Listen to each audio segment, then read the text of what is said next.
Assalamualaikum warahmatullahi wabarakatuh. Kami dari kelompok 8 akan menyampaikan materi mengenai beberapa pemikiran tentang pendidikan yang beranggotakan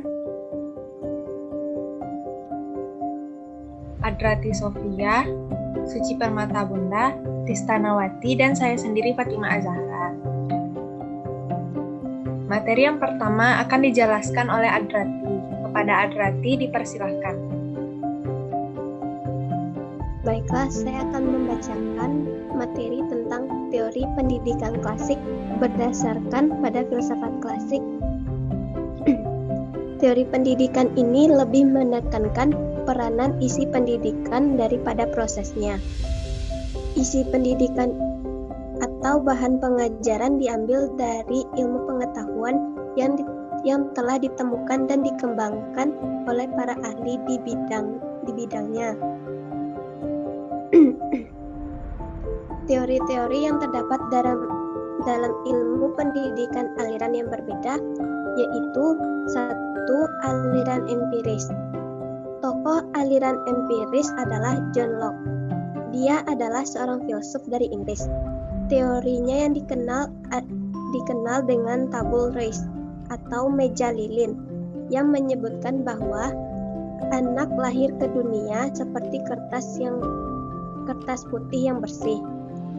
Kertas putih yang mempunyai corak dan tulisan yang digores oleh lingkungan. Faktor bawaan dari orang tua atau faktor keturunan tidak dipentingkan. Pengalaman diperoleh oleh anak melalui hubungan dengan lingkungan, baik lingkungan sosial, alam, dan budaya.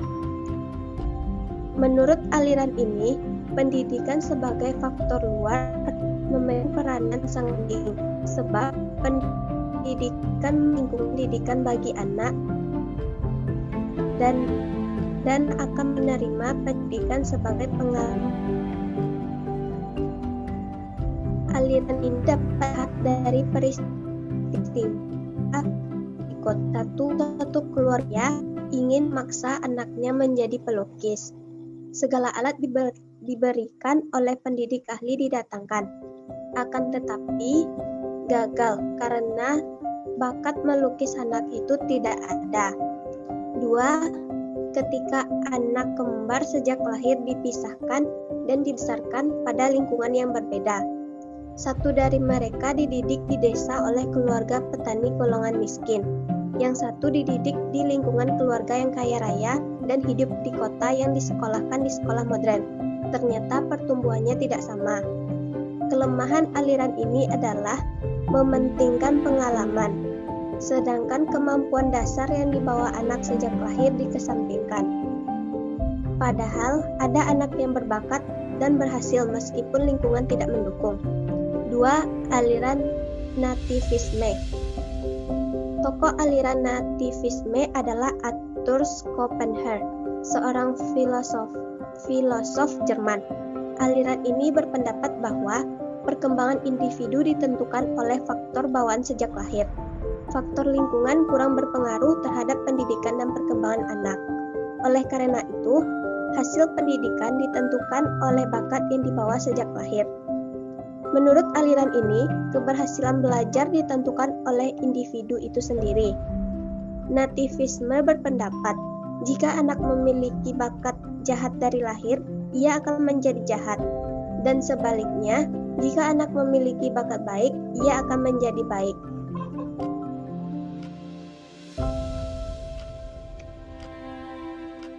C. Aliran naturalisme. Tokoh aliran ini adalah J.J. Rousseau. Ia adalah filosof Prancis yang hidup tahun 1712 sampai 1778. Naturalisme pandangan bahwa setiap anak yang lahir di dunia mempunyai pembawaan baik. Namun pembawaan tersebut akan menjadi rusak karena pengaruh lingkungan. Naturalisme memiliki 3 prinsip tentang proses pembelajaran, yaitu A. Anak dididik belajar melalui pengalaman sendiri. B. Pendidik hanya menyediakan lingkungan belajar yang menyenangkan. C. Program pendidikan sekolah harus disesuaikan dengan bakat dan minat dengan menyediakan lingkungan belajar yang berorientasi pada pola belajar anak didik. D. Aliran konvergensi. Tokoh aliran konvergensi adalah Louis William Stern. Dia seorang tokoh pendidikan Jerman yang hidup pada tahun 1871 sampai 1938. Aliran konvergensi merupakan kombinasi antara aliran natisme dan empirisme. Aliran ini berpendapat bahwa anak lahir ke dunia telah memiliki bakat baik dan buruk, sedangkan perkembangan anaknya akan dipengaruhi oleh lingkungan. Jadi, faktor pembawa dan lingkungan sama-sama penting. Dengan demikian, aliran konvergensi menganggap bahwa pendidikan sangat bergantung pada faktor pembawaan atau bakat dan lingkungan. Seberapa besar perbandingan pengaruh kedua faktor tersebut?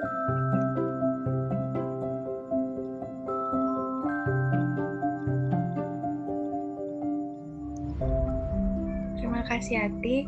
Untuk materi selanjutnya akan disampaikan oleh Tista. Kepada Tista dipersilahkan. Bagian 2 yaitu pemikiran baru tentang pendidikan.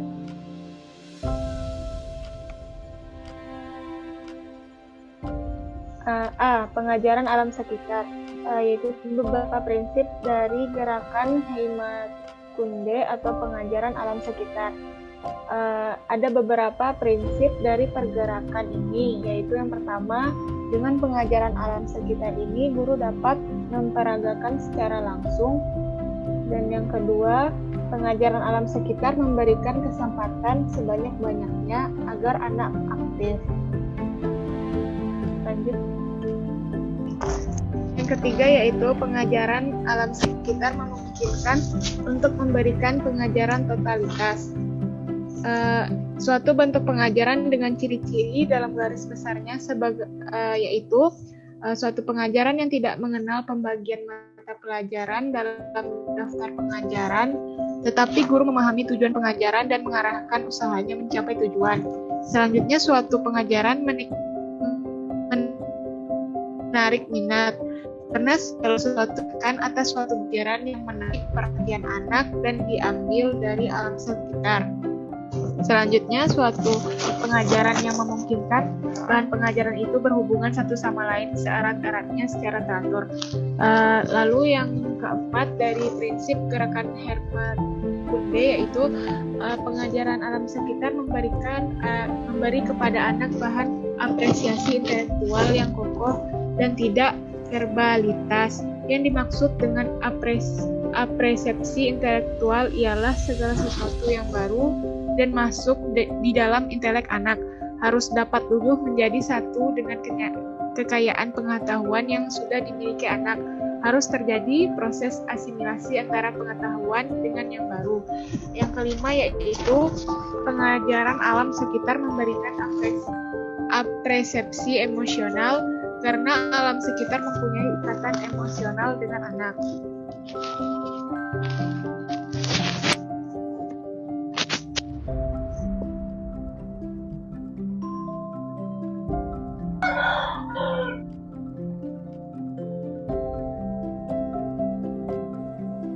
Selanjutnya, materi akan disampaikan oleh Suci Permata Bunda. Kepada Suci dipersilahkan. Terima kasih moderator. Yang kedua ada pengajaran pusat perhatian. Pengajaran pusat perhatian dirintis oleh Ovider Minat de Crowley dari Belgia dengan pengajaran pusat minat Centers de Interest. Pendidikan de Crowley berdasarkan pada semboyan École pour la vie, sekolah untuk hidup dan oleh hidup. Anak harus dididik untuk dapat hidup dalam masyarakat dan dipersiapkan dalam masyarakat. Anak harus diarahkan kepada pembentukan individu dan anggota masyarakat. Oleh karena itu, anak harus mempunyai pengetahuan terhadap diri sendiri, tentang hasrat dan cita-cita, dan pengetahuan tentang dunianya, lingkungan, tempat hidup di hari kedepannya. Nanti yang ketiga ada sekolah kerja. Gerakan sekolah kerja dapat dipandang sebagai titik kulminasi dari pandangan-pandangan yang mementingkan pendidikan keterampilan dalam pendidikan J.A. Comerius, yang menekankan agar pendidikan mengembangkan pikiran, ingatan, bahasa, dan tangan, keterampilan kerja tangan. Pestalozzi mengajarkan bermacam-macam mata pelajaran pertukangan di sekolahnya. Selanjutnya ada T.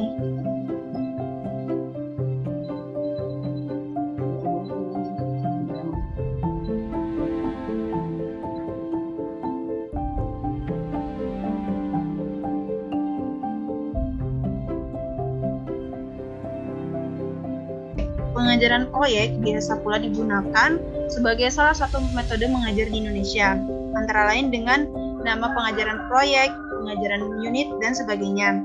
Yang perlu ditekankan bahwa pengajaran proyek akan menumbuhkan kemampuan untuk memandang dan memecahkan persoalan secara komprehensif. Pendekatan multidisiplin tersebut makin lama makin penting, utamanya untuk masyarakat maju. Selanjutnya ada sekolah alam. Sekolah alam merupakan sekolah yang mengedepankan pembentukan akhlak dan mental siswa dengan konsep mendekatkan diri pada alam. Metode pembelajaran yang ditetapkan juga berbeda. Sekolah alam juga mendorong anak untuk aktif dan kreatif dan bukan semata-mata mendapatkan materi yang diberikan oleh guru. Sekolah alam pada umumnya menggunakan konsep tematik. Setiap tema dibahas dari berbagai sisi akhlak, seni, bahasa, kepemimpinan, dan ilmu pengetahuan. Tiap tingkatan memiliki sejumlah tema pembahasan yang berbeda-beda.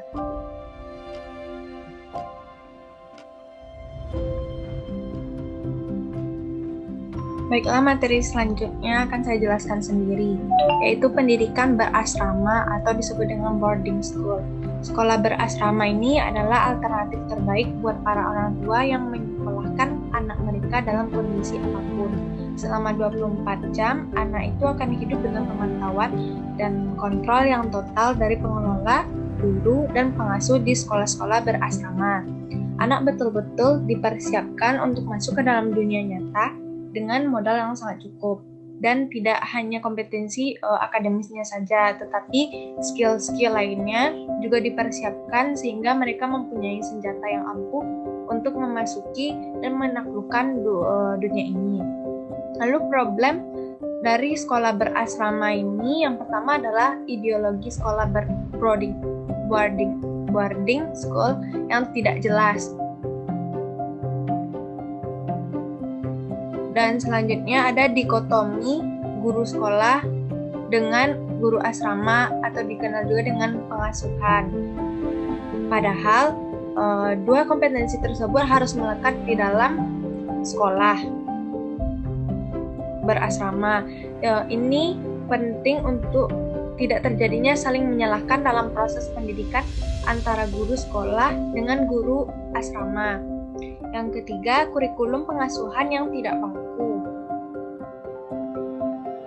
Salah satu yang membedakan sekolah-sekolah berasrama adalah dari kurikulum pengasuhannya. Kalau bicara dengan kurikulum akademisnya, dapat dipastikan hampir sedikit perbedaannya. Lalu ada sekolah dan asrama terletak dalam satu lokasi. Umumnya, sekolah-sekolah berasrama berada dalam satu lokasi dan dalam jarak yang sangat dekat. Dan ada pendidikan inklusi. Pendidikan ini adalah sistem penyelenggaraan pendidikan yang memberikan kesempatan kepada semua peserta didik yang memiliki kelainan dan memiliki potensi kecerdasan dan atau bakat istimewa untuk mengikuti pendidikan atau pembelajaran dalam satu lingkungan pendidikan secara bersama-sama dengan peserta didik pada umumnya.